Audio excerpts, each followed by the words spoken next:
के क्रम में जो हमारे यहाँ एक तो सबसे पहले बताया गया कि प्राकृतिक रूप में जो फल उपलब्ध हैं, जैसे कि सेब है, केला है, संतरा है, पपीता है, अंगूर है, अनार है इत्यादि, इस तरह के जो फल हैं उनका ही सेवन करना चाहिए। फलाहार के क्रम में अब लेकर के आए कुट्टू का आटा, पीसा, खाया, तो वो 9 दिन का जो व्रत रहता है उसके लिए तो है, लेकिन अगर 1 दिन का अगर व्रत आपको रहना है तो आप प्रयास यह करिए कि ये जो प्राकृतिक फल हैं, जो जिनमें कोई संस्कार नहीं करना, जिनको ला करके उबालना, काटना, उसमें कुछ मिलाना नहीं है, उस तरह के फलों का ज़्यादा सेवन करना चाहिए।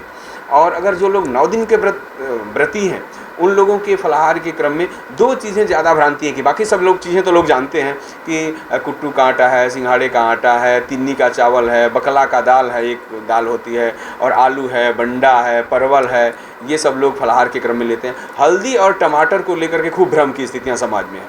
कुछ लोग क्या अधिकतर लोग टमाटर को फल मान करके और उसको फलाहार में लेते हैं, ये नहीं खाना चाहिए। टमाटर फल नहीं है। दूसरा, हल्दी फलाहार नहीं है, हल्दी नहीं खानी चाहिए, बिल्कुल ही नहीं। तेल का सेवन नहीं करना चाहिए, तेल चाहे कोई भी तेल हो। हाँ, मूंगफली का तेल अगर आपने स्पेसिफिक अलग से कहीं मंगाया है तो मूंगफली का तेल खा सकते हैं, घी खा सकते हैं। तो इस तरह और कुछ जगहों पे फलाहार की भी व्यवस्थाएं क्षेत्रभेद से अलग है। अब झारखंड क्षेत्र में चले जाएंगे, पलामू के क्षेत्र में, तो अपने यहाँ जो सफ़ेद चावल होता है जिसको अरवा चावल कहते हैं, उनके यहाँ फलाहार है। तो वो फलाहार की भी व्यवस्थाएं क्षेत्रभेद से बदल जाती हैं। और अपने यहाँ बताया गया है लौकी को सर्वश्रेष्ठ लोग फलाहार मानते हैं, लेकिन धर्मशास्त्रों में कहा कि तुम्बीर माने जिससे तुम्बी बनती थी, पहले साधु लोग तुम्बी लेके चलते थे ना, तो लौकी तुम्बीर का, लौकी को वर्जित किया गया है कि लौकी फलाहार नहीं है।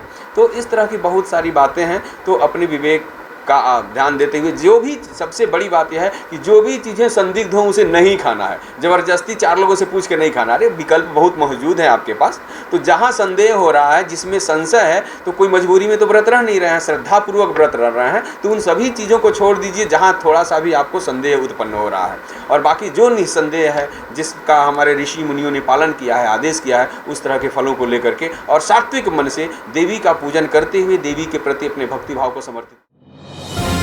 डिजिटल इंडिया का digital new platform live VNS पिछले 7 वर्षों से बनारस की सेवा में। पाइए बनारस के कोने कोने की खबर निष्पक्षता के साथ। लाइव वीएनएस से बनारस की ताज़ा तरीन खबरों के लिए प्ले स्टोर से डाउनलोड कीजिए लाइव वीएनएस ऐप या फॉलो कीजिए लाइव वीएनएस को सोशल मीडिया पर।